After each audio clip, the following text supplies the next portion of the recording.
আল্লাহর জিম্মাত, আল্লাহর হেফাজতে আপনি। এই জন্য আজকে বিশেষ কোনো একটি বিষয়বস্তু নিয়ে বলা উদ্দেশ্য নয়, শুধু কিছু কথা স্মরণ করিয়ে দাও অল্প সময়ের মধ্যে। আল্লাহ রাব্বুল আলামিন কোরআনে কারিমে একটা আয়াত ইরশাদ করেছেন, ওয়াযাক্কির ফাইন্না যিকরা তানফাউল মুমিনিন, সূরা যারিয়াত। ওয়াযাক্কির, তুমি মানুষকে স্মরণ করিয়ে দাও। স্মরণ করানো, অনেক সময় জানেন গাফেল আছেন, উদাসীন বেখেয়াল হয়ে আছেন, অনেক সময় তো জানেন না, সেটা রিমাইন্ড করিয়ে দেওয়া হলো, স্মরণ করিয়ে দেওয়া হইলো, ভুলে গেছেন হয়তো, অথবা জানেননি হয়তো। ওয়াযাক্কির, স্মরণ করিয়ে দাও। যাক্কির মানে উপদেশ দেওয়া হয়, জিকরা মানে উপদেশ। কারণ স্মরণ করানোর মধ্যে ভালো কথা স্মরণ করালে মানুষের উপদেশ হয়। যাক্কির ফাইন্না যিকরা তানফাউল মুমিনিন, কারণ উপদেশ বা স্মরণ করালে মুমিন মুসলিমদের লাভ হয়।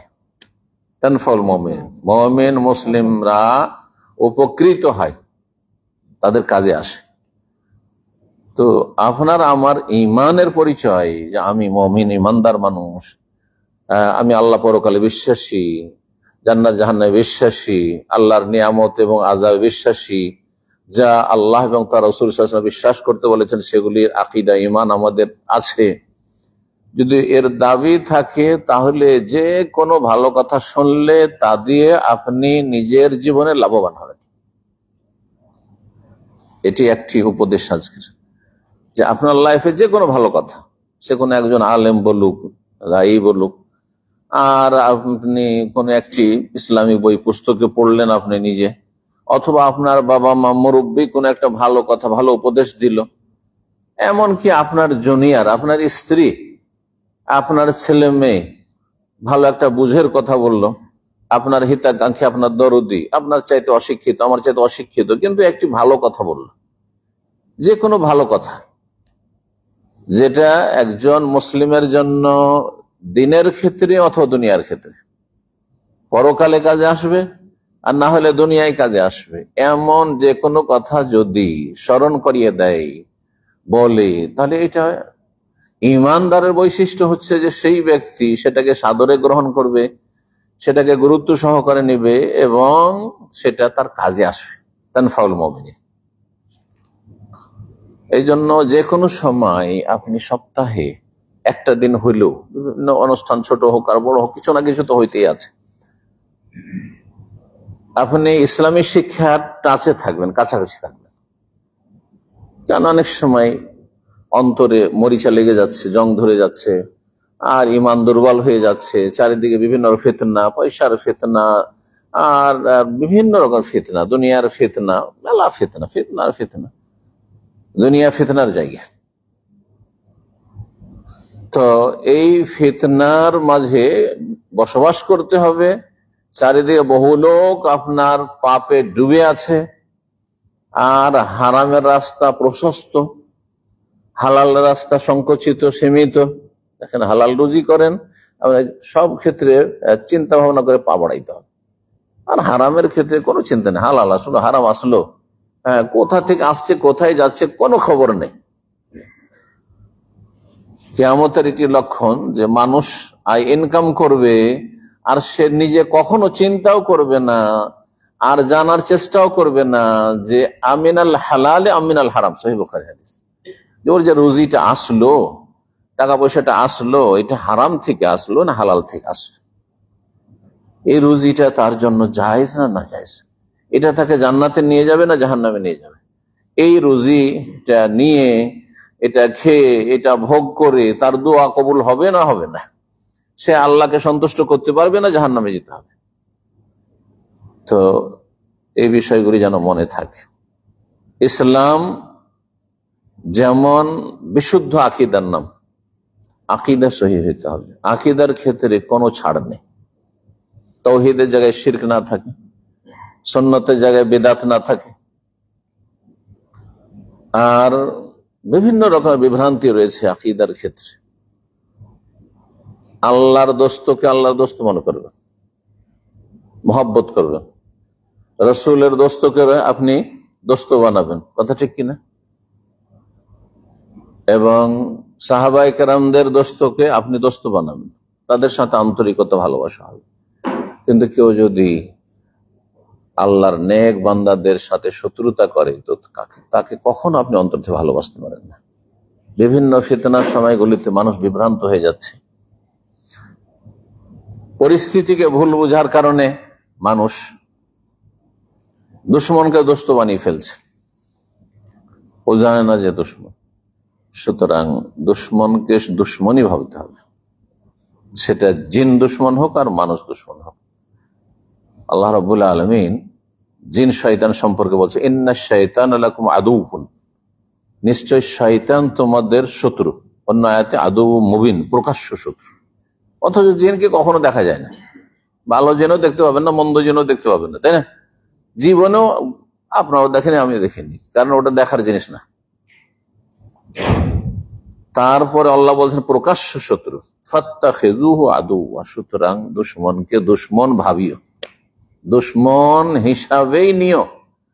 দুশ্মন কে বলে যেমন সতর্ক সাবধান থেকো, ওই রকমই থাকতে হবে তোমাকে। এই জন্য আমাদের সম্পর্ক রবের সাথে, আমাদের সম্পর্ক রবের রসুলের সাথে, আমাদের সম্পর্ক রবের দিনের সাথে, আসমানি সিলেবাসের সাথে, ঈমান ইসলামের সাথে। সুতরাং আমাদের সম্পর্ক হবে যারা এই উম্মতের যত ভালো মানুষ তাদের সাথে, তাদের যুগ জামানা পায় আর না পায়, তাদেরকে অন্তর থেকে ভালোবাসতে হবে। আপনি প্রতিকূল পরিস্থিতিতে থাকলেও, পরিবেশে থাকলেও, সেখানে আল্লাহকে ভালোবাসেন, রসুলকে ভালোবাসবেন, আল্লাহ নেক বান্দাদেরকে ভালোবাসবেন। আর আপনি হেকমতের সাথে চলাফেরা করবেন, হেকমতের সাথে। দুনিয়ার ক্ষেত্রে আপনি ক্ষতিগ্রস্ত হন, এটা ইসলামের মূলনীতি নয়। সুতরাং আপনি কিভাবে জীবনযাপন করলে ক্ষতি থেকে বেঁচে থাকবেন, ওটা আপনাকে চিন্তা করতে হবে। এটা একটি বিষয়। আরেকটি বিষয় খুব গুরুত্বপূর্ণ বিভিন্ন ফিতনার সময়, সেটা হচ্ছে আমরা সবাই সব বিষয়ে, সব ইস্যুতে মুখ খুলব না। এটা ভালো লক্ষণ নয় আমাদের বাঙালি সমাজের। আর এই ফেসবুকের ফিতনা হচ্ছে যে কোনো একটা মন্তব্য আমাকে করতে হবে, অথচ সেই বিষয়গুলি আমাদের আয়ত্ত নেই। অন্দরমহলে কি হচ্ছে, ভিতরে কি হচ্ছে, কিছুই জানি না আমরা। মানে রেল ছোড়ার মতো আইডিয়াতে অনুমান ভিত্তিক কথাবার্তা বলা আল্লাহ রাব্বুল আলামিন নিষেধ করেছেন। ইন্নাজ জান্না লা ইউগফা, ইন্নাজ জান্না লা ইউগনি মিনাল হাক্কি শাইআ। সন্দেহ, অনুমান ভিত্তিক কথা বলা, এটি হকের ধারে কাছে নেই, সত্যের ধারে কাছে নেই। আপনি একটা অনুমান ভিত্তিক বলে দিলেন, এই লোকটা ভালো মানুষ, আসল হচ্ছে ভালো মানুষ। আপনাকে এত সার্টিফিকেটও দেওয়ার দরকার নেই যদি না জানা থাকে। এই লোকটা খারাপ মানুষ, একটু কারো কাছে শুনে শুনে শুনে শুধু এগুলো করবেন না। আর এই ক্ষেত্রে বিশেষ করে যেগুলো ব্যক্তি পর্যায়ের বিষয় নয়, মানে কোন একটা মাসলা ধরেন, যে মাসলার সম্পর্ক আপনার সাথে একটা ফতোয়া, হ্যাঁ আপনি জিজ্ঞাসা করলেন, আমি আপনার ফতোয়া দিয়ে দিলাম, এটা হচ্ছে ওমর খাসা।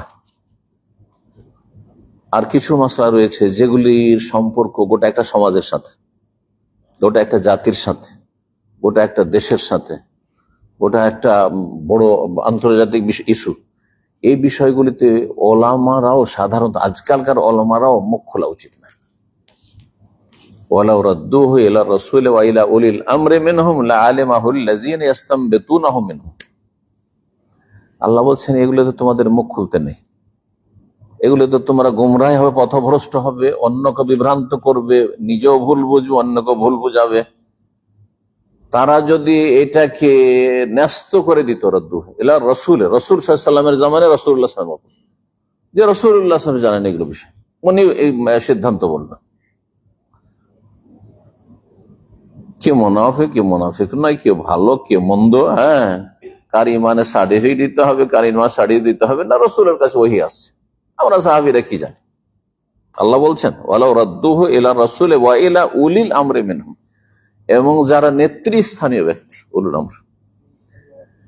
তাহলে কিছু কিছু বিষয় আছে আমার চাইতে অপর মহল, হ্যাঁ রাষ্ট্রীয় বিষয় যারা রয়েছে রাষ্ট্রীয় ক্ষমতায়, অথবা উলুল আমর হচ্ছে আহলুল ইলম, উলামায়ে কেরাম, বিজ্ঞ উলামায়ে কেরাম, যারা গোটা দুনিয়ার পরিস্থিতি বুঝছেন তারা জানেন, কিন্তু আমরা বুঝি না। আমরা একটা কূপের একটা মাছের মতো।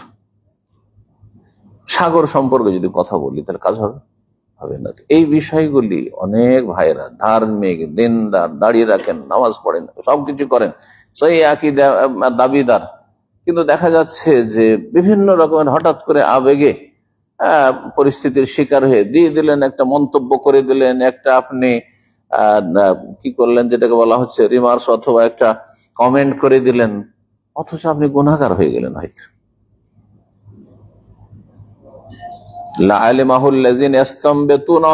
তারা যদি রাসূলুল্লাহ সাল্লাল্লাহু আলাইহি ওয়াসাল্লামের কাছ থেকে ফয়সালা নিত, অথবা রাসূলুল্লাহ সাল্লাল্লাহু আলাইহি ওয়াসাল্লাম জামানা নয় তো বিজ্ঞ ওলামাদের থেকে যদি ফয়সালা নিত, তারা মুখ না খুলতো, তাহলে তাদের মধ্য থেকে যাদের মধ্যে ইলমি জ্ঞানগত যোগ্যতা রয়েছে ইস্তেমবাত করার, পরিস্থিতি সম্পর্কে কথা বলার, অথবা কোনো গুরুত্বপূর্ণ মাসলা সম্পর্কে বলার, তারা সেগুলি উদ্ঘাটন করতে পারত, সেগুলি সম্পর্কে তারা সঠিক সিদ্ধান্ত দিতে পারত।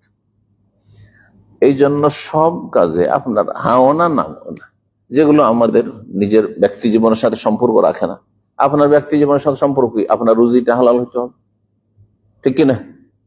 হালাল খেতে হবে, আর আপনাকে আপনার সংসারটা চালাইতে হবে, আপনার দায় দায়িত্ব পালন করতে হবে দুনিয়ার ক্ষেত্রে, এতেও নেকি আছে যদি আপনি ইখলাস রাখেন তাহলে। আর আপনার ব্যক্তি জীবন হচ্ছে যে আপনার ছেলে মেয়েগুলো ভালো করতে হবে, পারিবারিক জীবন, আপনার দায়িত্ব আছে, পারিবারিক দায়িত্ব রয়েছে। আপনার ব্যক্তি জীবনের সাথে সম্পর্কিত আপনার 5 টাইম সালাত ঠিক থাকতে হবে, 5 ওয়াক্ত নামাজে কোনো রকমের ঘাটতি নেই, ওয়াক্ত পার করেন না, আপনি গুনাহগার হন না। আপনার ব্যক্তি জীবন হচ্ছে যে সারা দিন গেল, এতে আমি কোনো কাবিরা গুনাহে লিপ্ত হইনি, কোনো কাবিরা গুনাহ করিনি, আল্লাহর হক নষ্ট করিনি, রাসূল সাল্লাল্লাহু আলাইহি ওয়াসাল্লামের হক নষ্ট করিনি, এবং মানুষের হক নষ্ট করিনি, কোনো বান্দার হক নষ্ট করিনি যে আসামের কাঠগড়ে হাজির হইতে হবে। সারাদিন আমার চলে গেছে, ছোটখাটো ভুল ভ্রান্তি রাস্তাঘাটে চলতে গিয়ে হয়ে গেছে, সেগুলির জন্য নেক আমল আছে, নেক আমলের মাধ্যমে কাফারা হচ্ছে, নেক আমলের মাধ্যমে কাফারা হচ্ছে। এদিকে ইঙ্গিত করে রাসূলুল্লাহ সাল্লাল্লাহু আলাইহি ওয়াসাল্লাম বলেছেন আস-সালাওয়াতুল খামস, 5 ওয়াক্ত নামাজ আপনার ঠিক আছে কিনা, ওয়াল জুমাতু ইলাল জুমা, আর জুমা ঠিক আছে কিনা, ও রমজান ইলা রমজান, রমজান মাসের সিয়াম ফরজ এটা ঠিক আছে কিনা, ওর সাথে অন্য সুন্নত নফল যা আছে করতে পারলে তো আরো ভালো। মুকাফফিরাতুল লিমা বাইনাহুন্না, এর মাঝের গুনাহগুলির কাফারা মোচনকারী হয়ে যাবে 5 ওয়াক্ত নামাজ, জুমার নামাজ, রমজানের সিয়াম। ইজাজতুনিবাতিল কাবায়ের, কাবিরা গুনাহ থেকে বেঁচে থাকবে। আল্লাহর হক নষ্ট করে কাবিরা গুনাহে লিপ্ত হবেন না, রাসূলুল্লাহ সাল্লাল্লাহু আলাইহি ওয়াসাল্লামের হক নষ্ট করে বেদাতে লিপ্ত হবেন না, কাবিরা বিদআত, এবং আপনি মানুষের হক নষ্ট করবেন না, কোন সৃষ্টির হক নষ্ট করবেন না। আল্লাহ রাব্বুল আলামিন যেন আমাদেরকে এইভাবে চলার তৌফিক দান করেন। সবসময় নিজের দিন দুনিয়া কেমন করে ভালো করবেন চিন্তা করবেন। যদি কেউ ভুল করে আপনাকে জবাব দিতে হবে না, জবাব দিতে হবে কাকে? যে ভুল করবে তাকে জবাব দিতে হবে। ওয়ালা তাজিরু ওয়াজিরাতুন বিজরা উখরা, কেউ কারো বোঝা উঠাবে না। আল্লাহ রাব্বুল আলামিন কোরআনে কারীমে ইরশাদ করেছেন কেউ কারো বোঝা উঠাবে না, আপন আপন বোঝা উঠাইতে হবে। আপনি অন্যের জন্য একটা ভুল মেসেজ দিয়ে আপনি এমনি এমনি গুনাহ উঠিয়ে নিলেন নিজের আমলনামায়, এই বোঝা আপনাকে উঠাইতে হবে। আল্লাহর হক নষ্ট করেন তো তওবা করতে হবে, না হলে আল্লাহ মাফ করবেন না। আর মানুষের হক নষ্ট করেন তো তওবার সাথে তার কাছ থেকে ক্ষমা নিতে, তওবার একটি শর্ত। যার ফলে সব সময় নিজের আমি দুনিয়া কেমন করে ভালো করব, দিন কেমন করলে ভালো করব। প্রবাসে আছেন, কষ্ট করছেন, আলহামদুলিল্লাহ বলেন সব অবস্থায়, কিন্তু দেশে যারা থাকছে তাদের চাইতে আলহামদুলিল্লাহ মানে ধরে নিতে হবে যে অনেকটা সুখে আছেন, ঠিক কিনা? সুখে আছেন, নিরাপত্তায় আছেন, শান্তিতে আছেন, পরিবারের জন্য এখান থেকে প্রতি মাসে খরচ খরচা পাঠাচ্ছেন, কোনো টেনশন নেই, মাস যাচ্ছে, খরচ খরচা আসতে আছে, বেতন আসতে আছে, অথবা ইনকাম যা আছে আসতে আছে। তুলনা করলে অন্যদের তুলনায় আল্লাহ অনেক ভালো রেখেছেন, বলুন আলহামদুলিল্লাহ। দেশে যে হালাল রুজি করা কত কষ্ট, আর হারাম থেকে বেঁচে থাকা কত কষ্ট। মোটামুটি ধার্মিক লোকেরা দেশে গেলে বুঝতে পারে যে দেশে গিয়ে মনে হচ্ছে জাহান্নাম, কদিন পরে আর ভালো লাগে না। স্ত্রী, পরিবার, ছেলে মেয়ে, বাপ মা না থাকলে মনে হয় আসতাম না। এটা আমি আমার অনুভূতিতে বলছি। ইমান ধীরে ধীরে দুর্বল হয়ে যাচ্ছে দেশে থাকলে। এখানে যেভাবে ইমানটাকে ধরে রাখতে পারছেন, দেশে গেলে ইমান দুর্বল হয়ে যাচ্ছে এই ফিতনার মাঝে, অশান্তির মাঝে, পাপের ছড়াছড়ি। আল্লাহ রাব্বুল আলামিন যে এই নিয়ামত গুলো দিয়েছেন, ভালো একটা অবস্থান দিয়েছেন, ভালো জায়গায় রেখেছেন, এর শুকরিয়া হচ্ছে যে আল্লাহকে নারাজ করবেন না। আল্লাহ নারাজ কিসে হবেন? কাবিরা গুনাহ করছেন আপনি, আর কাবিরা গুনাহ প্রথম কথা হবেই না, কাবিরা গুনাহ হবেই না, ইজাজতুন ওয়া তিলকা বাইর। আর যদি হয়েই যায় তো হয়ে যাওয়ার পরে সমাধান হচ্ছে তওবা করে সাথে সাথে ফিরে আসে, সংশোধন করে না, তওবা করেন, জীবনে আর এরকম কাজ করবো না, জীবনে আর এরকম কাজ করবো না। আল্লাহর হক হচ্ছে তার ইবাদত বন্দেগী করা, সহিহ আকীদা রাখা। আর আখলাক মামলাতের যে বিষয়টি রয়েছে, মানুষের সাথে লেনদেনের বিষয়, এই ক্ষেত্রে প্রবাস জীবনে যা দেখতে পাচ্ছি, অনেক ভাইরা আছেন প্রবাসে আছেন, রাতারাতি বড় লোক হওয়ার জন্য পরের হক নষ্ট করেছেন। অনেক আমাদের দিনই সার্কেলে দেখছি বিভিন্ন জায়গায়, বড় দুঃখ লাগে। বিভিন্ন শহরে যেহেতু যাওয়া হয় আর শুনতে পাই, খুব কষ্ট লাগে। দিনের কাজ অনেকে করছে বা দিনই দর্শে আসছে, মাশাআল্লাহ ধর্মকর্ম করছে, ইবাদত বন্দেগীতে কোনো ত্রুটি নেই, কিন্তু মানুষের সাথে লেনদেনের ক্ষেত্রে একেবারে চরিত্র নষ্ট। রবের কাছে গিয়ে ফেঁসে যাবেন আপনি। এই ক্ষেত্রে যদি পার্টনারশিপে কোনো কাজ শুরু করছে, তখন পরের লস আমার লস নেই, যে পার্টনার ওর লস আমার লস নেই, পার্থপক্ষে আমি নিজের লস হইতে দেব না, ওর লস। এই একটা চরিত্র খুব দেখতে পাচ্ছি আর জানতে পারছি। আর একটা হচ্ছে যে ধার কর্জা নেওয়া স্বভাব, আর পরের টাকা পয়সা নিয়ে ব্যবসা বিজনেস করে, এই করে সেই করে, বা দেশে গিয়ে বাড়ি ঘর করব, আর তারপরে আস্তে ধীরে দেব, বড় লোক হবো, এই চিন্তা চেতনা, এই রোগগুলি দেখতে পাচ্ছি। যার ফলে অনেক ভাইরা আশ্চর্য লাগে দেখে, ওদের শাকল সুরাত, দাঁড়িয়ে আছে, সেই আকীদা আছে, কিন্তু মানুষের সাথে লেনদেনের ক্ষেত্রে ধার নিয়ে ও দিতেই চায় না। 3 মাস 4 মাস বলে ধার নিয়েছে, আল্লাহ 3 বছর হয়ে গেছে। চাইলে ভাই অসুবিধা আছে, আরে ভাই আপনি অসুবিধা আছেন, যেই ব্যক্তি আপনার ধার সে অসুবিধায় নাই, তার অসুবিধার কথা আগে চিন্তা করতে হবে। সে আপনার উপর ইহসান করেছে, যে কটা দিন দিয়ে রেখেছে। এই জন্য আমি সবসময় বলি কি জানেন, যে প্রথম কথা, কারো কাছে ধার কর্জা নেবেন না। কারো কাছে সাদকা নেওয়া আর ধার কর্জা নেওয়া দুটো তো খুব মিল আছে। এই কথাগুলি অনেক আপনার শোনেননি হয়তো কোনোদিন, কিন্তু খুব মিল আছে। দুটোতেই আল্লাহ ছাড়া অন্যের দ্বারস্থ হওয়া, এদিকে মিল আছে। কারো মোহতাজ হওয়া, কারো মুখাপেক্ষী হওয়া, এটি কিন্তু আপনার আকীদা যে পাকাপোক্তা এর পরিপন্থী। আমার ভাষাগুলো বুঝছেন তো? আপনার যে আকীদা, যে রিজিক দাতা আল্লাহ, হায়াত মওতের মালিক আল্লাহ, হ্যাঁ আমির গরিব কন্যাওয়ালা আল্লাহ, সুখ দুঃখের মালিক আল্লাহ, তো যখন সবকিছুর মালিক আল্লাহ, তো সেই মালিককে বাদ দিয়ে এই ছোট মালিক আমার মতোই, তার কাছে 2 পয়সা বেশি আছে, হ্যাঁ সেই জন্য তার দ্বারস্থ কেন হব? তার কাছে কেন বে সাহায্য চাইতে যাব? অভাব হলে রবের কাছে চাইতে পারছি না, আর তার কাছে আমি ধারই কেন চাইতে যাব? আমি ছোট হই আমার রবের কাছে, যে রব আমাকে মনে যে অপমান করবেন না। রবের কাছে সারা রাত কান্না করে যদি বলেন যে আল্লাহ আমার অভাব মিটিয়ে দাও, আমার ঋণ কর্জা নামিয়ে দাও, আমাকে সচ্ছল করে দাও, আমার এই প্রয়োজন পুরা করে দাও, আনতুমুল ফুকারা ইলাল্লাহ, তোমরা আল্লাহর কাছে তোমরা সবাই ফকির।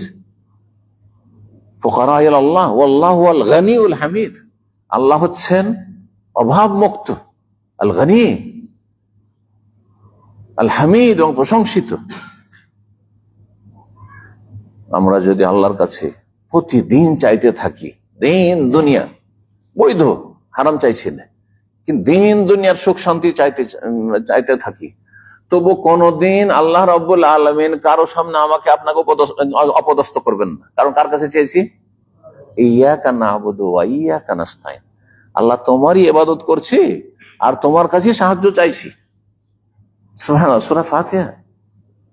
ইমাম ইবনে তাইমিয়া রাহিমাহুল্লাহ বলছেন যে আমি গোটা কোরআনে কারীম বড়ই গভীর ভাবে আমি অধ্যয়ন করলাম, পড়ে দেখলাম, আর দোয়াগুলি নিয়ে, কোরআনী দোয়া নিয়ে, হাদিসের দোয়া নিয়ে খুব গভীর ভাবে আমি চিন্তা করলাম, দিয়ে দেখলাম যে এই সূরা ফাতিহায় যে এই ছোট্ট দোয়া রয়েছে, ইয়াকা না'বুদু ওয়া ইয়াকা নাস্তাইন, এর চাইতে ভালো দোয়া আমি পাইনি। সুবহানাল্লাহ। চিন্তা করেন, যিনি আল্লাহ আমাকে সবই দিতে পারেন, সবই দিতে পারেন, সমস্ত বিপদ আপদ থেকে রক্ষা করতে পারেন, সমস্ত রোগ ভালো করতে পারেন, এক কথায় যা বলবেন, সে আল্লাহ রাব্বুল আলামিনকে আপনি বলছেন আল্লাহ তোমারই ইবাদত করি, কাউকে ডাকি না, কারো গোলামি করি না, কারো সামনে সিজদা করি না, কারো সামনে ঝুঁকি না, দিয়ে চলে আসেন। ওয়া ইয়াকা নাস্তাইন, আর তোমার কাছেই সাহায্য চাই, তোমার কাছেই সাহায্য চাই, কারো কাছে সাহায্য চাই না। ধার চাওয়া সাহায্য চাওয়া নয়, চিন্তা করুন। তখন ধার চাওয়া সাহায্য নয় যে ভাই 5,000 দিয়ে একটু হেল্প করেন, 10,000 টাকা দেন, আমার একটু ধার কর্জা দেন 6 মাসের জন্য, 10 দিনের জন্য, যে সাহায্য চাওয়া কিনা। আপনি সূরা ফাতিহাতে প্রতি রাকাতে, দিনে কত রাকাত নামাজ পড়ছেন একজন মুসলিম? 17 রাকাত প্লাস 12 রাকাত, ঠিক কিনা? কত রাকাত হইল? হ্যাঁ, তার সাথে বেতর, তার সাথে আপনার তাহাজ্জুদ সহ মিলালে 40 রাকাত হয়। তাহাজ্জুদ কমাইলো 30-এর মতো হয়ে যায়। তাহলে দিনে কমপক্ষে 30 বার বলছেন ইয়াকা না'বুদু ওয়া ইয়াকা নাস্তাইন, আল্লাহকে, আল্লাহ তোমারই ইবাদত করি এবং তোমার কাছে সাহায্য চাইছি। অভাব দূর করা তোমার কাছে চাইছি, রোগ ভালো করা তোমার কাছে চাইছি, বালা মুসিবত থেকে মুক্ততা তোমার কাছে চাইছি, সুখ শান্তি তোমার কাছে চাইছি, জান্নাত তোমার কাছে চাইছি, দুনিয়ার বালা মুসিবত থেকে হেফাজত তোমার কাছে সব চাইছি, টাকা পয়সা তোমার কাছে চাইছি, হালাল রুজি তোমার কাছে চাইছি। ওয়া ইয়াকা নাস্তাইন। এই জন্য আপনাদের একটি আমার উপদেশ আজকের এই ছোট্ট মজলিসে, যে সহজে নিরুপায় না হলে কারো কাছে ধার কর্জা নিতে যাবেন না। মানুষের কাছে ধার কর্জা নেন, কোন না কোন ব্যক্তির কাছে বলেছে অমুক আমার কাছে ধার নিয়েছে। ছোট হইলেন কি হলেন না? আপনি যার কাছে নিয়েছে তার কাছে তো ছোট হইলেন, ওই যে তার স্ত্রীকে বলে তার কাছেও ছোট হইলেন, ওর ছেলে মেয়েকে জানিয়েছেন যে ওর কাছে এত টাকা পাবো, ওর কাছে, ওদের কাছেও ছোট হইলেন। আর সাথী বন্ধু মহলে যদি আলাপ আলোচনা হয় যে ভাই ধার দিয়েছে, ওকে কখন যে দেবে, সবার কাছে ছোট হয়ে গেলেন। যাদের সামনে বলতে থাকলো সে, কেন মানুষের কাছে ছোট হইতে যাবেন আপনি? ধার কর্জা নেওয়ার বদ অভ্যাসটা বাদ দেন। ধার কর্জা নেওয়া জায়েজ, কিন্তু প্রশংসনীয় কাজ না, ভালো কাজ না, আমি মনে করি। দেখেন সম্মান বেড়ে যাবে আপনার, মানুষ জানবে যে কারো মানে দ্বারস্থ না, কারো কাছে কোনো দিন কোনো নিজের অভিযোগ অভাব কোনো কিছুর কথা বলে না, প্রশংসা করবে আপনার। রবের কাছে যত চাইবেন রব খুশি হবেন, আল্লাহর কাছে যত চাইবেন খুশি হবেন, আর রবের বান্দাদের কাছে যত চাইবেন তত নাখুশ হবেন। আরবিতে একটি পূর্বাদি মর্ম আছে, বুঝতে পেরেছেন না? আল্লাহর কাছে যত যে চাইতে পারবে তত খুশি। মাল্লাম ইয়াসআলিল্লাহ ইয়াগদাব আলাইহি, সহিহ হাদিস। যারা আল্লাহর কাছে চাই না, আল্লাহ তাদের উপর নারাজ হয়ে যায়, রাগ করেন। ইয়াগদাব আলাইহি, রাগ করেন, যে হতভাগা চাইলি না কেন, চাইছিস না কেন, দেব তো আমি। আর মানুষের কাছে চাইলে, হ্যাঁ, রবের বান্দাদের কাছে, মানুষের কাছে চাইলে অসন্তুষ্ট। একবার ছাড়া দুবার ধার চাইলে ও আপনাকে দেখলে ওদিক টান দিবে, কি জানে কোন ঝামেলা ফেলে, আবার চেয়ে ফেলবে। ধার চাওয়া যদি আপনি বন্ধ করে দিতে পারেন, তো আপনি মানুষের কাছে সাদকা চাইবেন না, আপনি ভিক্ষা চাইবেন না, আপনি আল্লাহর উপর তাওয়াক্কুল করে বেরিয়ে যাবেন কাজে। যতটা যে সাবজেক্টে যেখানে আপনার যোগ্যতা আছে ওই রকমের শ্রম মেহনতের জন্য বেরিয়ে যাবেন, দেখুন রিজিক আসবে, রিজিক আসবে। কিন্তু অন্তরের তাওয়াক্কুলটা অন্তরে, কিন্তু তাওয়াক্কুল অনেকে বুঝে না। তাওয়াক্কুল মানে কর্মহীনতা নয়, অনেকে আল্লাহ ভরসা আর কাজকর্ম নেই, 40 দিনের জন্য চলে গেছে স্ত্রী ছোট নাবালক বাচ্চাদেরকে ছেড়ে দিয়ে, বলছে আল্লাহ ভরসা তাওয়াক্কুল করে না। এটা কর্মহীনতা। কাজ করবে না, কোথায় রুজি আসবে? আপনি কাজ করুন, আর কাজ করে রেজাল্ট ফলাফলটা আল্লাহর ওপর ন্যস্ত করুন, ছাড়ুন, এটির নাম তাওয়াক্কুল। আলাল্লাহি ফাহুয়া হাসবুহ, যে আল্লাহর উপর তাওয়াক্কুল ভরসা করবে, আল্লাহ তার জন্য যথেষ্ট। আল্লাহর উপর ভরসা করেন যে আল্লাহ আমাকে যতটা ক্ষমতা দিয়েছো, আল্লাহ ব্রেন বুদ্ধি দিয়েছো, অথবা শ্রম শক্তি দিয়েছো মেহনত করার, দিন মজুর করা, যেটাই দিয়েছো আল্লাহ ওটা করলাম। হ্যাঁ, আমার কাজ আমি করেছি, তোমার কাজ তুমি করো। তোমার কাজ হচ্ছে রিজিক নামানো। অফিস সামায় রিজিক, আকাশে রিজিক রয়েছে। আশা করি মনে থাকবে। চেষ্টা করবেন, ধার নেবেন না, কারো কাছে সাহায্য চাইবেন না, ছোট হবেন না, আর আখলাক চরিত্রে পদস্খলন ঘটবেন না, মানে স্বভাব নষ্ট হবে না, স্বভাব নষ্ট হবে না। ধার নেওয়ার পরে এমন পরিস্থিতি হলো যে ধার নিয়ে নিয়েছি আমি এত টাকা, কিন্তু টাকা তো আমি দিতে পারছি না, নিয়েছি এতদিনের জন্য, কথা তো রক্ষা করতে পারছে না, তখন আপনি মিথ্যে বলা শুরু করবেন। দিতে পারবেন না 1 মাস পরে, তার ভাই 1 মাসের মধ্যে দিয়ে দেবো। আবার 1 মাস যখন পরের ভাই আর কিছুদিন সময় দেন, দেখা গেল যে আপনি একবারে বদনাম হয়ে গেলেন, সমাজে বদনাম হয়ে গেলেন। কত জায়গায় আপনার চর্চা হচ্ছে যে এই লোকটি দেখেন, বললাম তো আমি জানি এরকম বহু লোককে, যাদেরকে খুব কাছে থেকে চিনতাম আর খুব ভালোবাসতাম, তাদেরকে ভালো মনে করতাম যে এদের দ্বারা দিনের কাজ হবে, 3 মাস বলে নিয়ে 3 বছর পার। এতে হচ্ছে কি, আপনার সব নষ্ট হয়ে যাবে, সব নষ্ট হয়ে, ধীরে ধীরে আখলাক নষ্ট হয়ে যাবে, চরিত্র নষ্ট হয়ে যাবে। তখন মানুষের কাছে বদনাম হয়ে গেলেন, তুচ্ছ হয়ে গেলেন, আল্লাহর কাছেও লাঞ্ছিত হয়ে গেলেন।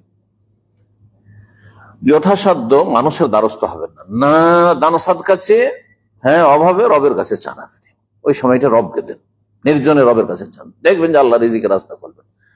আর ধার কর্জা চাইবেন না, রাতারাতি বড় লোক হওয়ার কোনো প্রয়োজন নেই। যেভাবে আমাদের বাপ দাদা পূর্বপুরুষরা খড়ের বাড়িতে থেকেছে, টিনের বাড়িতে থেকেছে, বিনা এসিতে, বিনা ফ্যানে, বিনা কারেন্টে থেকেছে, আমরা এই প্রদীপ জ্বালিয়ে পড়েছি, ল্যাম্প জ্বালিয়ে, তারপরে লন্ডন জ্বালিয়ে পড়েছি। আমাদের সারা জীবনটা এইভাবে লেখাপড়া করেছি, কোনো কারেন্ট ফারেন্ট ছিল না। শেষ জীবনটা এসে হয়তো দেশে কারেন্ট বিদ্যুৎ পেয়েছি, মাদ্রাসা, বড় মাদ্রাসা এসে, বুঝতে পেরেছেন? তো আলহামদুলিল্লাহ, আজকালকার চাইতে আমাদের যুগের ছেলেরা বেশি মেহনত করে পড়েছে, ঠিক কিনা? তাতে বরকত ছিল। একটি বিষয় বলবো যেটা এই সময়ের সাথে সম্পর্ক। আজকে 3রা মুহররম, তাই না? 3রা মুহররম, 10ই মুহররমকে আশুরা বলা হয়। এই সময়টাই রাসূলুল্লাহ সাল্লাল্লাহু আলাইহি ওয়াসাল্লাম সাহাবায়ে কেরামদের যেটি সুন্নাত, সেটি আপনারা পালন করবেন। রাসূলুল্লাহ সাল্লাল্লাহু আলাইহি ওয়াসাল্লামের একটা ছোট্ট সুন্নাত যেটা মনে হচ্ছে, সেটাও যদি পালন করেন তো আপনার জীবনে বরকত আছে, আপনার জীবনে বরকত আছে, দ্বীনি বরকত আছে, দুনিয়াবি বরকত আছে। এই আশুরা রোজাটি আপনাদেরকে স্মরণ করাচ্ছি। আজকে কি বার? শনিবার, তাই না? শনিবার 3 তারিখ, 7, 3, 10। সামনের শনিবার কত হবে? হ্যাঁ, মনে নেই? তার মানে আপনাদের এরকম কোন পরিকল্পনা নেই যে আশুরা রোজা রাখবো। সাহাবীরা বলছেন কানা রাসূলুল্লাহ সাল্লাল্লাহু আলাইহি ওয়াসাল্লাম ইয়াতাহাররা সিয়াম আশুরা। হ্যাঁ, ইয়াতাহাররা মানে তলাশ করতেন, আগে থেকে খোঁজ খবর নিতেন যে কখন আশুরার দিন, হ্যাঁ কি বারে ওই 10ই মুহররম আশুরা হবে। আর আপনারা এখন পর্যন্ত জিজ্ঞাসা করছি, বলতে পারছেন না। রোজা রাখার নিয়ত নাই নাকি? রোজা রাখবে না, যদিও কাজটি সুন্নাত, কাজটি সুন্নাত, কিন্তু এই রোজার ফলাফল অনেক বেশি, ফজিলত অনেক বেশি।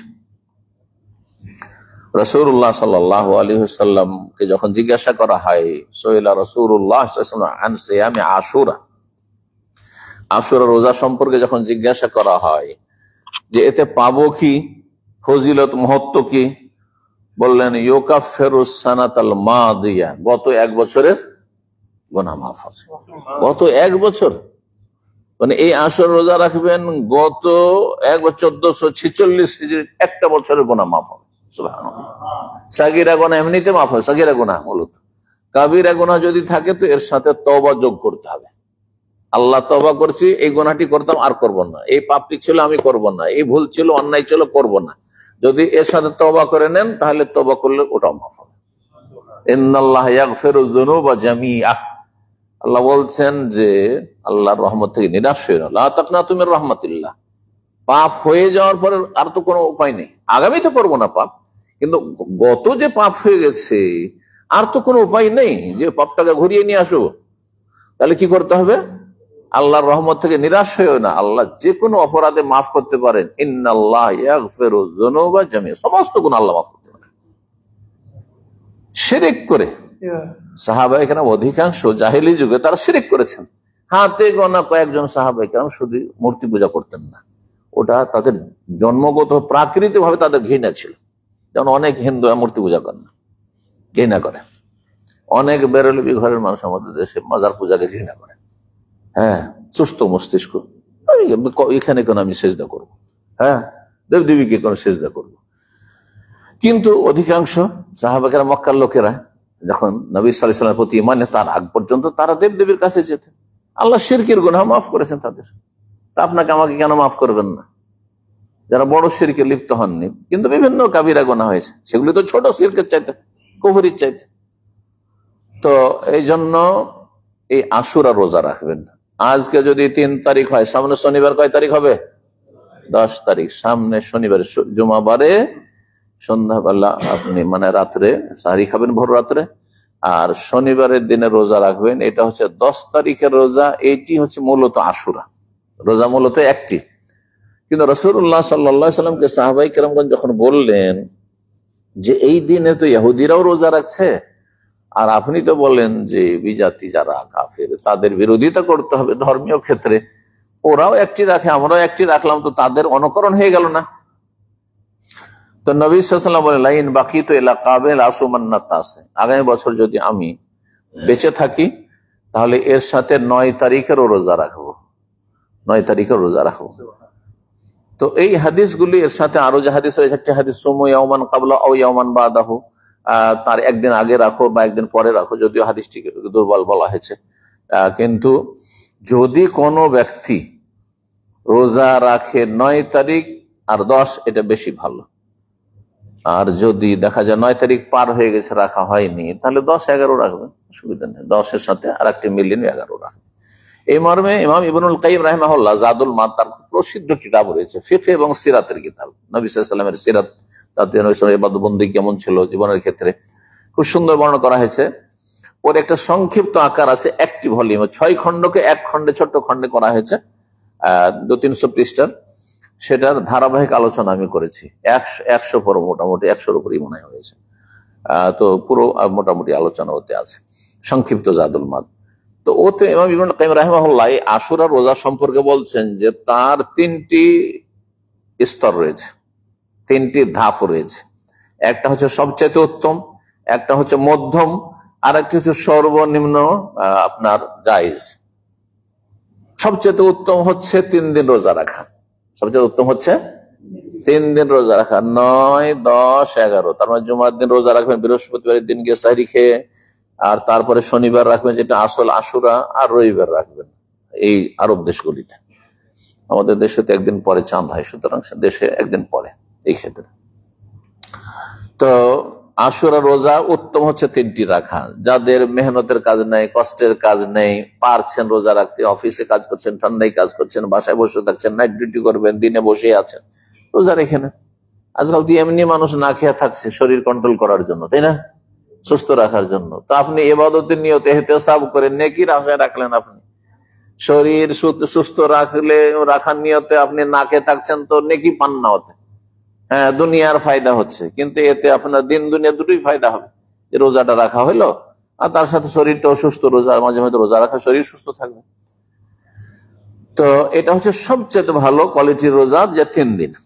যারা মনে করবেন যে না 3 দিন রাখবো না 2 দিন, ওদের জন্য ওই হাদিস সহিহ মুসলিমের যে আগামী বছর বেঁচে থাকলে 9 তারিখ রোজা রাখবো, অধিকাংশ হাদিসগুলি এটাই প্রমাণ করে, এবং সহিহ হাদিস 9 তারিখ 10 তারিখ।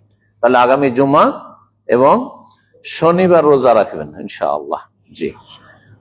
তৃতীয় স্তর হচ্ছে যাদের কষ্টের কাজ, অথবা শরীর অনেকের সুস্থ নয়, শরীর এই অসুস্থ শরীরে নফল রোজা রাখা বড় কষ্টের কাজ।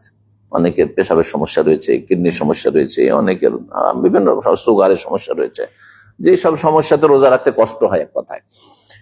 তো একটি রোজা হয়তো রাখতে পারবেন, একটি রাখেন, মাকরুহ নয়। কিছু কিছু ওলামারা যে একটি রোজা রাখা, শুধু আশুরা 10 তারিখে রোজা রাখাকে মাকরুহ বলেছেন, এর রদ করে, খণ্ডন করে ইমাম ইবনে তাইমিয়া রাহিমাহুল্লাহ বলছেন যে ওয়ালা ইউকরাহু আলা সাহিহ, বিশুদ্ধ মতে একদিনও কেউ যদি রোজা রাখে সেটা মাকরুহ, অপছন্দনীয় বা আপত্তিকর নয়। কেন নয়? এই জন্য যে রাসূলুল্লাহ সাল্লাল্লাহু আলাইহি ওয়াসাল্লাম মদিনা যাওয়ার পরে ইহুদিরাকে রোজা রাখতে দেখলেন, আর তারপরে জিজ্ঞাসা করলেন, তো ওরা বললো যে এই তো এই দিনে ফেরাউনকে ধ্বংস করা, তার সেনাবাহিনী ধ্বংস করা হয়েছে, আর মুসা আলাইহিস সালাম এবং তার কওম মুমিন মুসলিমদেরকে আল্লাহ বিজয় দান করে, সেই জন্য আমরা শুকরানা রোজা রাখছি। মুসা আলাইহিস সালাম শুকরানা রোজা রেখেছেন, আমরাও রোজা রাখছি। তখন নবী সাল্লাল্লাহু আলাইহি ওয়াসাল্লাম বললেন যে নাহনু আহাক্কু বিমূসা মিনকুম, আমরা বেশি মুসা আলাইহিস সালামের অনুসরণের হক রাখি, কারণ আমরা খাঁটি মুসা আলাইহিস সালামের অনুসারী, আর তোমরা ভেজাল ভরে রেখেছে মুসা আলাইহিস সালামের দোহাই দিয়ে তোমরা শিরক বিদআত করছো। যেমন রাসূলুল্লাহ সাল্লাল্লাহু আলাইহি ওয়াসাল্লামের দোহাই দিয়ে অনেকে শিরক বিদআত করছে দেশে, মাজারের ধর্ম, বিদআতের ধর্ম পালন করছে, ওই রকম। তো তোমরা তো জালিয়াতি করেছে মুসা আলাইহিস সালামের নামে, আমরা হচ্ছে আসল খাঁটি অনুসারী। সুতরাং নবী ফাসামাহু রাসূলুল্লাহ সাল্লাল্লাহু আলাইহি ওয়াসাল্লাম ওয়া আমারা বিসিয়ামি, রাসূলুল্লাহ সাল্লাল্লাহু আলাইহি ওয়াসাল্লাম রোজা রাখলেন এবং সাহাবায়ে কেরাম রোজা রাখতে বললেন। ওই যে দ্বিতীয় হিজরি থেকে শুরু হলো, রবিউল আউয়াল মাসে হিজরত করলেন রাসূলুল্লাহ সাল্লাল্লাহু আলাইহি ওয়াসাল্লাম, তাহলে মুহররম চলে গেছে, তাই না? তারপরের বছরে মুহররম আসলো, ওই যে মুহররমের রোজা একটি রাখলেন। এই করতে করতে করতে নবম হিজরিতে, শেষ বছর, বরং দশম হিজরির মুহররম, দশম হিজরির মুহররমে, দশম কি তারপরে নবী সাল্লাল্লাহু আলাইহি ওয়াসাল্লামের ইন্তেকাল হয়েছে কোন মাসে? কোন মাসে? রবিউল আউয়াল মাসে। ইন্তেকাল 12 রবিউল আউয়ালে, জন্ম 12 আউয়ালে, এটি দুর্বল, অথেন্টিক নয়। কিন্তু ইন্তেকাল নবী সাল্লাল্লাহু আলাইহি ওয়াসাল্লামের 12 রবিউল আউয়ালে সাল্লাল্লাহু আলাইহি ওয়াসাল্লাম। তো রাসূলুল্লাহ সাল্লাল্লাহু আলাইহি ওয়াসাল্লামের হাদিসে যে শুনাইলাম, যখন বলা হলো সাহাবায়ে কেরামদের পক্ষ থেকে যে ইয়া রাসূলুল্লাহ, আমরা ইহুদিদের বিরোধিতা করব না, ওরা একদিন ফাইন্নাহুম ইয়াসুমুনা ইয়াওমান, তখন বললেন বাকিতু ইলা কাবিল, আগামী বছর যদি বেঁচে থাকি তাহলে 9 তারিখও রোজা রাখবো। ফালাম ইয়াতিল আমুল মুকবিল, সহিহ মুসলিম হাদিস। কিন্তু পরের বছর আর এই সুযোগ আসলো না রাসূলুল্লাহ সাল্লাল্লাহু আলাইহি ওয়াসাল্লামের জীবনে, হাত্তা তুফিয়া রাসূলুল্লাহ রাসূলুল্লাহ ইন্তেকাল করে গেলেন। তাহলে নবী সাল্লাল্লাহু আলাইহি ওয়াসাল্লাম দীর্ঘ 9 বছর ধরে রোজা রেখেছেন। কয়টি করে? একটি করে রোজা রেখেছেন। তারপরে আকাঙ্ক্ষা করেছেন যদি বেঁচে থাকি সামনে বছর থেকে 9 তারিখও রোজা রাখবো। এই জন্য দুটো রোজা রাখা উত্তম, ওর চাইতে ভালো যদি 3টে রাখতে পারেন আরো উত্তম, কিন্তু একটি রোজা রাখলে মাকরুহ নয়, যেহেতু রাসূলুল্লাহ সাল্লাল্লাহু আলাইহি ওয়াসাল্লাম একটি রোজা রেখেছেন। এখান থেকে একটি শিক্ষণীয় বিষয়, সেটা হচ্ছে যে বিজাতি ইহুদি নাসারা বা কাফের মুশরিকদের, হিন্দুদের সবগুলি বিষয়ে বিরোধিতা করতে হবে, এটা ওয়াজিব নয়। কোন ক্ষেত্রে ওয়াজিব ধর্মীয় বিষয়, কোন ক্ষেত্রে মুস্তাহাব, কোন ক্ষেত্রে মুস্তাহাব। এটা বিজ্ঞ ওলামারাই সিদ্ধান্ত দেবেন আপনাকে আমাকে, যে কোন ক্ষেত্রে ওয়াজিব তাদের বিরোধিতা করা আর কোন ক্ষেত্রে মুস্তাহাব। মুস্তাহাবের একটি উদাহরণ দিই। রাসূলুল্লাহ সাল্লাল্লাহু আলাইহি ওয়াসাল্লাম একটি হাদিস রয়েছে যে ইহুদিরা ফাইন্নাহু লা ইউসাল্লি ফাইন্নাল ইয়াহুদা লা ইউসাল্লুনা ফি নিআলিহিম, ইহুদিরা জুতা স্যান্ডেল পরে নামাজ পড়ে না, আর তোমরা জুতা স্যান্ডেল পরে নামাজ পড়ো। এটা তো বিরোধিতা। নবী হুকুম করেছেন না করেননি যে ইহুদিরা জুতা স্যান্ডেল খুলে নামাজ পড়ে, আর তোমরা কি করো? জুতা স্যান্ডেল পরে নামাজ পড়ো। তো আপনারা আমরা কি জুতা স্যান্ডেল পরে নামাজ পড়ছি? পড়ছি কি? তাহলে যদি ওয়াজিব হতো তাহলে ওয়াজিব তরক করছি, ঠিক কিনা? তাহলে ওয়াজিব না, কাজটি হচ্ছে মুস্তাহাব। আচ্ছা, এই বিরোধিতার জন্য সব সময় জুতা খুলে পড়তে, এটাও নবীর উদ্দেশ্য নয়, কিন্তু মশলাটা ভালো করে বুঝে নেন। কখনো মাঝে মধ্যে জুতা পরে নামাজ পড়লেন, মাঝে মধ্যে জুতা পরে নামাজ পড়লেন, ওতে মুখালিফাত হয়ে গেল, বিরোধিতা হয়ে গেল। যেন আমাদের দেশে যখন এই জানাজার নামাজ হয়, তখন আমরা ছোটকাল থেকে দেখেছি, আরে আমাদের আহলেদের সমাজে এই ভুলটা করতো, জুতাটা খুলে পায়ের তলে খুলে রাখবে, কিন্তু জুতা পরে জানাজা পড়বে না, খুলে পায়ের তলে রেখে দিল। আর যদি ওতে পেশাব পায়খানা লেগে তো পায়ের তলে তো থেকে গেল, তো নাপাক থাকলো না। আপনি পায়ের তলে রেখে দিলেন, এদিক ওদিক হটিয়েও রাখলেন না, তো ফায়দাটা কি হলো রে ভাই? শুধু খোলা। ইহুদিদের মুখালিফ না, ওদের মতো হয়ে গেল যে খুলবেন তারপর নামাজ পড়বেন। তো এটা ভুল তরিকা যে জুতাটা খুললে পায়ের তলেই থাকলো আর তারপর স্যান্ডেলটা খুলে আর তারপরে ওর উপরে দাঁড়িয়ে আপনি জানাজার নামাজ পড়ছেন বা মাঠে ঘাটে করে নামাজ পড়ছেন। হ্যাঁ ভাই, ঈদের নামাজ পড়ছেন মাঠে হয়তো না। তো কখনো মাঝে মধ্যে মরুভূমিতে দেখেন না, দেখি সৌদি আরবে, সৌদিরা যাচ্ছে গাড়ি ল্যান্ড করে যার গাড়ি দাঁড় করে রোডের পাশে, নামাজের টাইম হয়েছে আর তারপরে নামাজ পড়তে শুরু করলো। করছে না? আপনারাও দেখেছেন হয়তো। তো ওই সময়গুলোতে মাঝে মধ্যে জুতো স্যান্ডেল পরে নামাজ পড়েন, খুলিয়েন না, ব্যাস হয়ে গেল মুখালাফাত, বিরোধিতা হয়ে গেল। আর এই বিরোধিতা করা ওয়াজিব না যে আপনি গুনাহগার, হ্যাঁ, যে জীবনেও কোনোদিন জুতা স্যান্ডেল আমি পরে নামাজ পড়লাম না তো গুনাহগার হয়ে গেলাম হয়তো না। তাহলে বোঝা গেল যে কিছু কিছু বিরোধিতা আছে বিজাতির, সেগুলি ওয়াজিব নয়, মুস্তাহাব, করলে ভালো। আল্লাহ বুঝার তৌফিক দান করেন।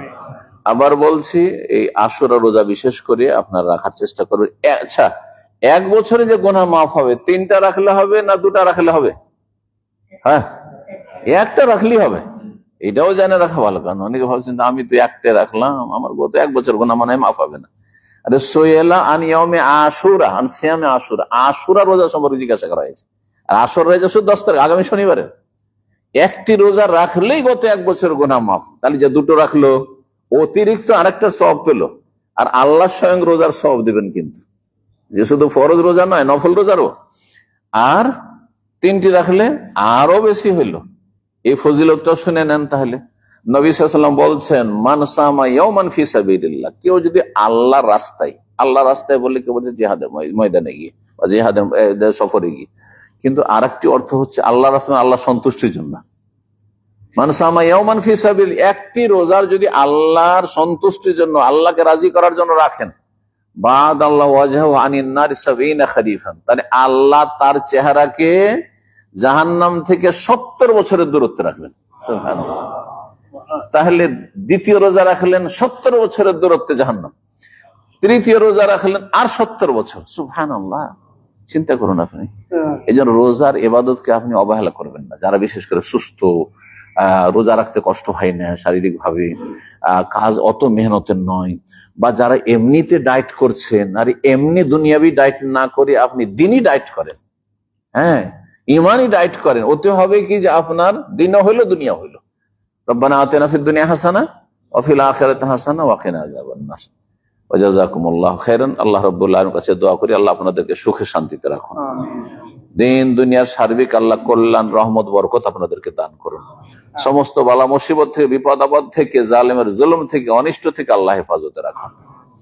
এবং আল্লাহ আপনাদের রুজিতে যেন বরকত দান করেন, হায়াতে বরকত দান করেন, দিনের ওপর চলার তৌফিক দান করেন, এবং দুনিয়া যতটা উপকারী ততটা যেন আল্লাহ দান করেন। এমন দুনিয়া দেন যেন না দেন যে দুনিয়া দিয়ে আমরা পথভ্রষ্ট হয়ে যাই, জাহান্নামে চলে যেতে হয়। আল্লাহ যেন দুনিয়াকে ফিতনা আমাদের যেন না করেন, দুনিয়াকে আমাদের হাতের মুঠে যেন আল্লাহ দেন, কলবে না দেন। এই দোয়া বুঝলেন? কলবে যদি আপনি পয়সাকে, দুনিয়াকে ঢুকিয়ে দেন, তাহলে দিন বেরিয়ে যাবে, ইমান ইসলাম বেরিয়ে যাবে, পাপে ডুবে যাবেন। কিন্তু হাতের মুঠে থাকলে, কন্ট্রোলে থাকলো, আল্লাহর সন্তুষ্টি, এখানে খরচ ওখানে খরচ, মসজিদ, মাদ্রাসা, দিন, খেদমত, এগুলো করতে পারবেন। আশা করি বুঝতে পেরেছেন। আল্লাহ তৌফিক দান করুন, আল্লাহ আপনাদের ভালো করুন। আর আমরা আলোচনা শেষখানে চলে এসেছি। আমাদের ভাই মাশাআল্লাহ ছোট ভাই শেখ মোস্তফা পৌঁছে গেছেন। এখন কতক্ষণ আছে আর এসার? 2-4টে না, আমি আর কথা লম্বা করবো না। কিছু প্রশ্ন করতে পারেন, যদি প্রশ্ন থাকে, সেই জন্য আমি ছেড়ে দিলাম। ব্যক্তিগত এবং দ্বীনি দাওয়াতি কাজের ক্ষেত্রে যার প্রশ্ন আছে ইনশাআল্লাহ আপনারা করেন। অনেকদিন পর শেখেরে একান্তভাবে পাইছেন আপনারা। এরকম বড় মজলিসে আমরা এরকম একান্তভাবে কথা বলতে পারি না, শুনতেও পারি না। আলহামদুলিল্লাহ, আজকে আমাদেরকে আল্লাহ সুবহানাহু ওয়া তাআলা একটা সুযোগ করে দিয়েছেন, সেজন্য আমরা এই সুযোগটা কাজে লাগাইনি। আলহামদুলিল্লাহ। ওয়া আলাইকুম আসসালাম ওয়া রাহমাতুল্লাহ।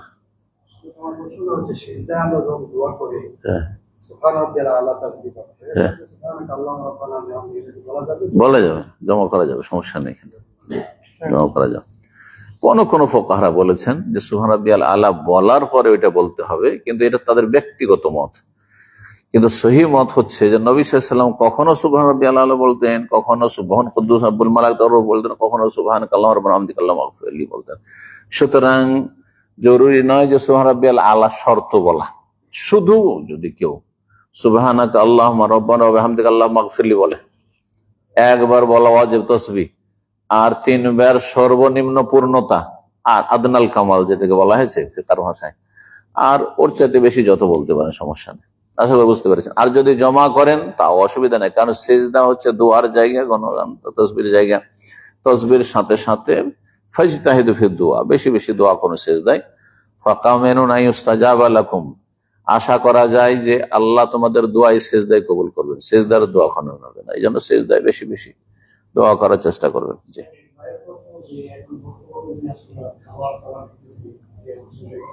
হ্যাঁ, খাবার হালাল খাবার দিলে নিয়ে নেবেন, এতে খাবার সে আল্লাহ ছাড়া অন্যের নামে সেটাকে উৎসর্গ করা হয় না, সুতরাং খাবারগুলি হালাল।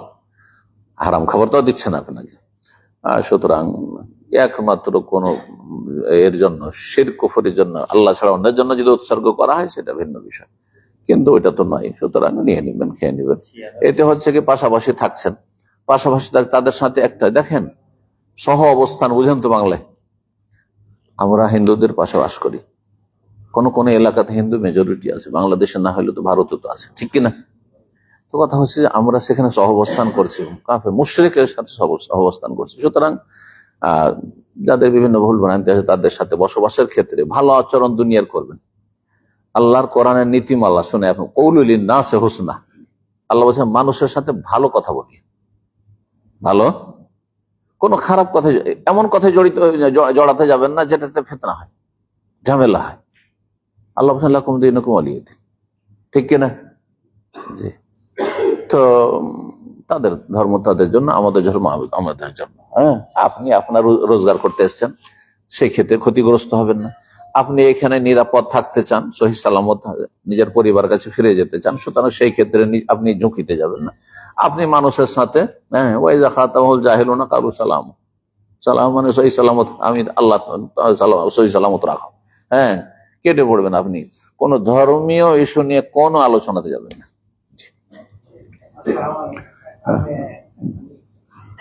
কথা বলতে চাচ্ছি যে আমার শ্বশুর একরুখা মানুষ, নামাজ পড়ে না। ওর মেয়ে নামাজ পড়ে কিনা?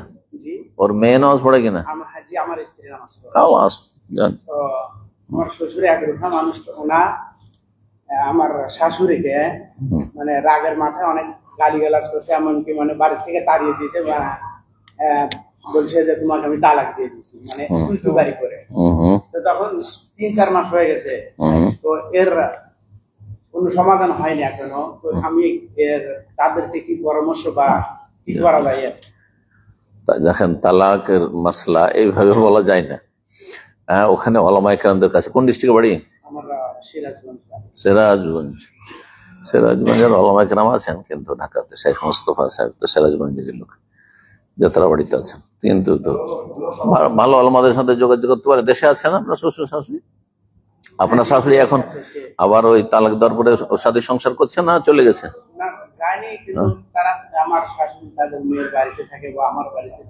মানে ওই স্বামীর সাথে কোনো যোগাযোগ নেই, একসাথে থাকে না, তাহলে এক বাড়িতে থাকে না। যাই হোক, তালাক হচ্ছে 3টি। 1 তালাক দিয়ে 3 মাসিকের মধ্যে ফেরাতে পারবে, 2 তালাক দিয়ে ফেরাতে পারবে, 3 তালাক যদি 3বার তালাক দিয়ে দেয় তো ফাইনাল, খালাস। কি বলেছে? একবারই শুধু বলেছে,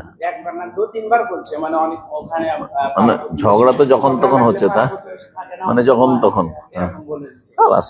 হ্যাঁ, ওদেরকে বলেন যে যদি ওদের সমাধান জানতে হয় ওখানকার ওলামাদের সাথে যোগাযোগ করবেন। আপনাদের সিরাজগঞ্জে বাড়ি শেখ মুস্তফা কাসেমি, মাদ্রাসা মোহাম্মদ আরবিয়া যাত্রাবাড়ির যিনি প্রিন্সিপাল, বিজ্ঞ আলেম, আমার খুব ঘনিষ্ঠ মানুষ একসময় ছিলেন। তো দেখা সাক্ষাৎ এখন কম হয়, তারপরে মক্কা একবার দেখা হয়েছে। যাই হোক, এখন যদি আলাদা থাকে, 3 তালাক হয়ে গিয়ে থাকে, তাহলে তো একসাথে থাকা যায় না। 3 তালাক হয়ে গেলে একসাথে থাকা যায়। ফালা তাহিলু লাহুম বা'দু হাত্তা তানকিহু যাওজান গায়রা।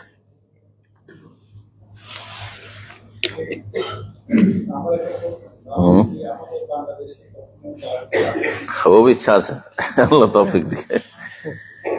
জামায়াত আহলে হাদিস আন্দোলন সব ওনারা বলছেন, চেষ্টা করছেন, কিন্তু আল্লাহ যেদিন নসিবে রাখবে পরিস্থিতি বিচার করতে হচ্ছে। আপনারা পরিস্থিতিগুলো হয়তো সবাই অতটুকু বুঝবেন না যতটা হয়তো আমাদের ভাইরা ওলামা ইকরাম বুঝছেন। সবাই আমার খুব ঘনিষ্ঠ মানুষ। জামায়াত আহলে হাদিসের সভাপতি ডক্টর আব্দুল ফারুক, উনি আমার 1 বছরের জুনিয়র বেনারসে জামিয়া সালাফিয়া। ডক্টর আসাদুল হাল গালেব, উনি আমার সম্বন্ধী শেখ আব্দুল মদিন সালাফির ঘনিষ্ঠ বন্ধু। আর মানে মোটামুটি পারিবারিক সম্পর্কের মতো এরকম সম্পর্ক আমাদের। জি, আমার একটা প্রশ্ন ছিল, আমি যে কোম্পানির চাকরি করতে কাজ করতেছি, কোম্পানির যে রুমগুলি অধিকাংশ লোক কি হিন্দু? অধিকাংশ লোক। জি জি।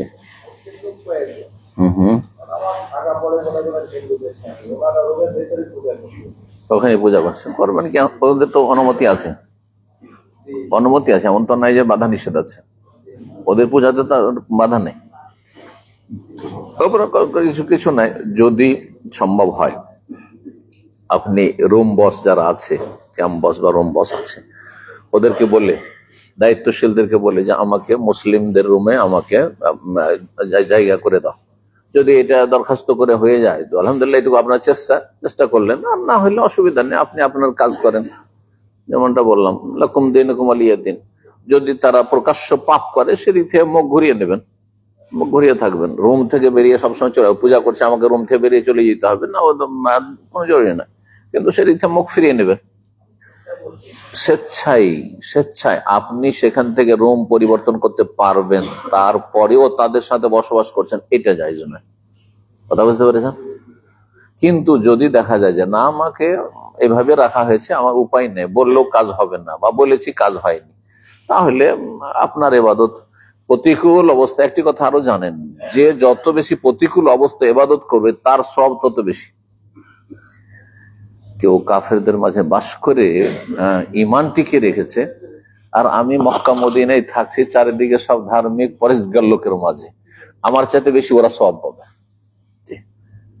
আমার চাইতে বেশি ওরা সওয়াব পাবে। এবং একটি হাদিস রয়েছে, নবী সাল্লাল্লাহু আলাইহি ওয়াসাল্লাম বলছেন, এমন একটা যুগ আসবে, ফিতনার যুগ, সেই যুগে ফিতনার মাঝে, পাপের মাঝে যারা আমল করবে তারা আজরু 50 মিনকুম, সাহাবায়ে মধ্যে তোমাদের 50 জনের সমান নেকি পাবে। হাদিস সাথে ইঙ্গিত করলাম যাতে বুঝতে পারেন বিষয়টি। একজন লোককে আল্লাহ ধরেন, ওকে পয়দাই করেছে একটা এমন দেশে যেখানে কাফের ধরে, আর সে ইসলাম গ্রহণ করেছে, সেখানে কত কষ্ট করে সে ইসলামটা পালন করেছে। আর আপনি 90% মুসলিম যেখানে বাংলাদেশ, সেখানে বাস করছেন, আপনি কি মনে করছেন তার সমান সওয়াব পাবেন? অত সহজ নয়। তার জন্য হিজরত করা সম্ভব নয়, আজকাল রাস্তা হিজরতের বন্ধ হয়ে আছে, কোথায় হিজরত করবো? এই জন্য শুধু ভালো জায়গায় থাকলেই যে একবারে জান্নাতে আগে ভাগে চলে যাবেন না। আপনি প্রতিকূল অবস্থায়, যেখানে কষ্ট হচ্ছে দাঁড়িয়ে রাখতে, যেখানে কষ্ট হচ্ছে আপনাকে ইমান ইসলাম পালন করতে, যেখানে কষ্ট হচ্ছে জামাত করে নামাজ পড়তে, সেখানে আপনি জিহাদ করে নামাজ পড়ছেন। আপনি দেখেন পশ্চিমা দেশগুলিতে যারা থাকছে, ওই দেশে, আমি বলছি না যে মুসলিম বাংলাদেশ থেকে হিজরত করে যাক, মুসলিম দেশ থেকে হিজরত করা নিষেধ, কিন্তু কথা হচ্ছে যে যারা ওই দেশেই জন্মেছে বা ওই দেশ থেকে কনভার্টেড হয়েছে, ইসলাম গ্রহণ করেছে, আর সেই দেশে তাকে থাকতে যাবে কোথায়? এখন সেই দেশে একটা জুমা পড়ার জন্য ওকে 10 কিলোমিটার, 20 কিলোমিটার, 50 কিলোমিটার যেতে হচ্ছে। আর আপনি ঘর থেকে বেরোলে জুমা মসজিদে ঢুকে পড়লেন, আপনি মনে করছেন তার চাইতে বেশি আপনি অ্যাডভান্স? না, যে যত বেশি কষ্ট করবে, কষ্টের একটা মূল্য আছে রবের কাছে। তো যেটা বলছিলাম, আল্লাহ তৌফিক দিক। আসসালামু আলাইকুম ওয়া রাহমাতুল্লাহ। বলেন। তালাকের মশলা নাই, তালাকের মশলা বাদ দেন, তালাকের ফতোয়া দেওয়া। ওকে, ওই স্ত্রীকে কয় তালাক দিয়েছে এগুলো দেখার বিষয়।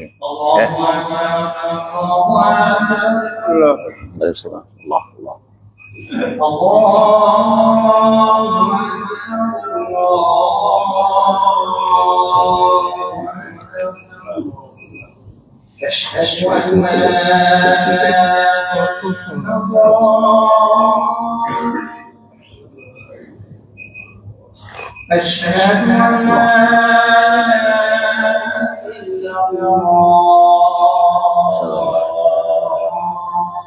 সাল্লাল্লাহু আলাইহি ওয়াসাল্লাম। أشهد أن محمدا رسول الله সাল্লাল্লাহু আলাইহি أشهد أن محمدا رسول الله ওয়াসাল্লাম। حي على الصلاة لا حول ولا قوة إلا بالله. حي على الصلاة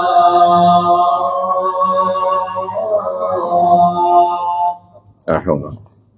حي على الفلاح لا حول. حي على الفلاح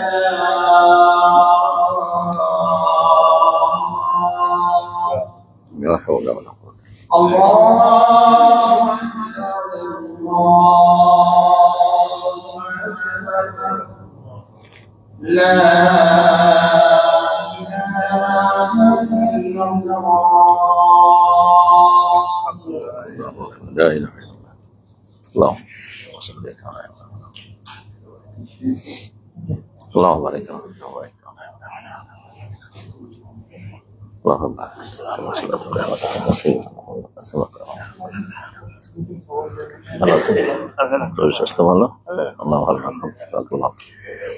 শোনা যাচ্ছে না, তখন আমি বর্ডারে ছিলাম সময়, নেটওয়ার্ক ছিল না, যেন শোনা যাচ্ছে না।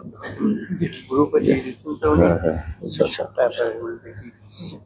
আর কারো সওয়াল, আপনার সওয়ালটা পুরো যদি কারো ওযু না থাকে উজু করে চলে আসেন, যদি কারো ওযু না থাকে উজু করে চলে আসেন। সামাজিক ভাবে একবারই তালাক একবারই মুখে তালাক বলে না, একবার বললে, যদি একবার বলে হ্যাঁ সিগনেচার করলে তালাক হয়ে যাবে। 3 মাসের মধ্যে যদি হয় তাহলে তো ফিরিয়ে নিতে পারবে এমনিতেই। 1 বছর হয়েছে, তার নতুন বিয়ে নবায়ন করতে হবে, নতুন মোহর দিয়ে। হ্যাঁ বিয়ে করতে হবে, ভালো করে জানবেন, আবার বলবেন। তার আগে 10 বছর আগে যদি একটা হয়ে থাকে, তার 10 বছর আগে, 5 বছর আগে হয়ে থাকে, হ্যাঁ গোটা লাইফে যদি হয়ে থাকে তাহলে তো মুশকিল। এই জন্য তালাকের মাসলা এইভাবে হয়নি। এমনিতে বললাম আপনাকে ফতোয়া দেওয়ার জন্য নয়, কনফার্ম হওয়ার জন্য যে এটা 1 নাম্বার না, 2 নাম্বার না, 3 নাম্বার।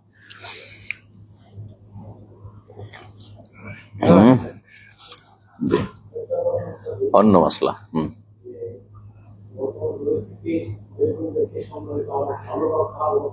কি জিনিস? হ্যাঁ হ্যাঁ হ্যাঁ হ্যাঁ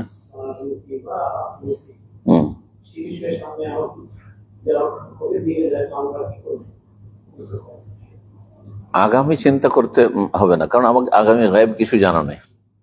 বর্তমান যেখানে যে অবস্থার সম্মুখীন হচ্ছেন সেখানে কি করবেন এটা জিজ্ঞাসার। আগামীতে যদি এমন হয়ে যায় তো কি করব, এটা এই ধরনের প্রশ্ন করা পছন্দনীয় না। কারণ আপনি তাহলে কুধারণা রাখলেন আগামীতে যদি আরো দুনিয়ার অবস্থা খারাপ হয়ে যায়, বিশ্বযুদ্ধ লেগে যায়, না এগুলো কথা ভালো নয়, এগুলো নিষিদ্ধ শরীয়ত। ভালো আশা রাখবেন, হোসনে যান রবের সাথে, আল্লাহ ভালোই করবেন ইনশাআল্লাহ।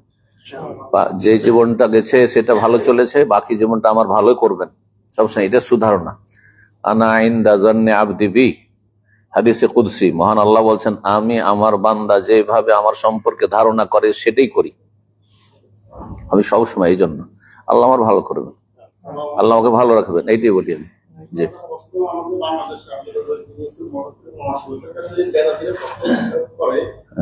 বাংলাদেশ প্রশ্নটা আপনার সাথে মোকাবিলা করার জন্য ওরা ইউটিউবার জি জি ওদের প্রশ্নটা আলাদা বিভিন্ন ব্যবহার করে ওরা ওদের সাথে যে প্রশ্ন দেখেন, প্রশ্নের উত্তরে ইখতিলাফ হইতে পারে, স্বাভাবিক, সাহাবায়ে-কেরাম ইখতিলাফ ছিল। আকীদার বিষয় যেন ইখতিলাফ না থাকে, কারণ আকীদার বিষয়ে 1 1 2 হয়, 1 1 3 হয় না, অঙ্কের মতো, বোঝা গেছে না? 1 1 2 ছাড়া বাকি সবগুলি অঙ্ক ভুল। 1 1 3, 1 1 4, 1 1 5 সব ভুল কিনা? ঠিক ওইরকম আকীদাতে আল্লাহ 7 আসমানের ওপর আরো সে আছেন, বোঝা গেছে না? এছাড়া যা বলবেন সব ভুল। কলবে আছেন বাতিল, হ্যাঁ সব সর্বত্র বাতিল, সবকিছুতেই হ্যাঁ বাতিল, কথা বোঝা গেছে না? ওই রকমই আকীদার ক্ষেত্রে কোনো সমঝোতা নেই, কোনো ক্ষেত্রে হক না বাতিল। বাকি ফিকহি মাসলা মাসাইলে অথবা পরিস্থিতি বুঝতে গিয়ে দৃষ্টিভঙ্গির পার্থক্য হইতে পারে। সেই ক্ষেত্রে দেখতে হবে যদি একাধিক ফতোয়া থাকে কোরআন সুন্নাহর আলেমদের, তাহলে দেখতে হবে যে অধিকাংশ আমাদের ওলামারা কি ফতোয়া দিচ্ছেন, অধিকাংশ সহি আকীদা মানহাজের ওলামারা, এটাকে দেখার বিষয়। বিজ্ঞ ওলামা একরাম একজন দুজন কোন একটা কথা বললো, ওইটা আপনার জন্য সুবিধাজনক, ওইটাই নিলেন, এটা জায়েজ নাই। যদি দেখা যায় যে 10 জন একরকম বলছেন সহি আকীদার ওলামা মানহাজের ওলামারা, আর একজনের কথা নিয়ে আপনি ও অন্ধভক্তি, আপনার এটা জায়েজ নাই। বুঝতে পেরেছেন না? তো মিলালে তখনই বুঝতে পারবেন যে কার ফতোয়াতে ভুল আছে। আর মানুষ ভুলের ঊর্ধ্বে নাই, অন্ধভক্তি জায়েজ নাই। আমার সব কথা ঠিক হবে জরুরি নাই, হ্যাঁ, তেমনি যাদের নাম নিলেন তাদের সব কথা ঠিক হবে না, ভুল আছে, এতে কোনো সন্দেহ নেই। কারো কম আছে, কারো বেশি আছে, একমাত্র রাসূলুল্লাহ সাল্লাল্লাহু আলাইহি ওয়াসাল্লাম ছাড়া। আর কারো প্রশ্ন আছে? যারা ইউটিউবার এরা ব্যবসায়ী, আসলে ইউটিউবারদের কথা এরা ফিতনা লাগায়, আসলে ওটা কোনো প্রয়োজন ছিল না, ওর কথা ওর জায়গায় থাকতো। আর সহি কথা যেটা আমি সহি মনে করছি, আমারটা আলাদা যে থাকতো। মানুষ হক যারা তলাশ করে তারা বুঝে নিত, বুঝতে পারছেন না? তো এরা আসলে যেহেতু বাড়াইতে চায়, ভিউয়ার বাড়াইতে চায়, তারপরে ওর ইনকাম করে, আল্লাহ হিদায়াত করে অধিকাংশ লোকেরা পেটের জন্য এগুলো করছে, দিনের কাজ করছে পেটের জন্য, যার ফলে এইসব কাজ করে।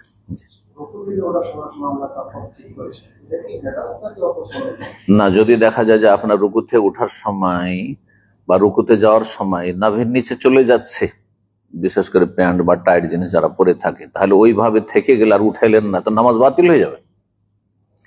নাভির নিচে নেমে গেলে অথবা পেছন থেকে নাভির নিচে, নাভি বরাবর থাকলো না, অনেক সময় প্যান্ট পরে আছেন আর এদিকে গেঞ্জি আছে, ছোট গেঞ্জি আছে, তো গেঞ্জি ওপর দিকে টান দিয়েছে রুকুতে যে, আর প্যান্ট নিচের দিকে টান দিয়েছে, মাঝখানে ফাঁকা হয়ে গেছে, দেখা যাচ্ছে নাভি বরাবর এই জায়গাটা নিচে নেমে গেছে, তাহলে তো ওই সময় নামাজ ফাসেদ হয়ে যাবে, নামাজই বাতিল হয়ে যাবে। তো তাড়াতাড়ি করে কাপড় উঠাইতে হবে না, ডাক্তার, বুঝতে পেরেছেন?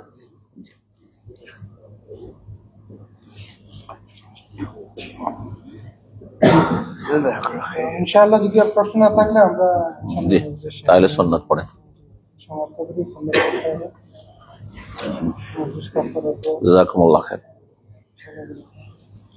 মজলিসের কাফফারাত দোয়া একটু পড়েন। সুবহানাকা আল্লাহুম্মা ওয়া বিহামদিকা আশহাদু আল্লা ইলাহা ইল্লা আনতা আস্তাগফিরুকা ওয়া আতুবু ইলাইক। যদি ভুল ভ্রান্তি হয়, গাফিলতি হয়, আল্লাহ মাফ করে দিবেন। জি।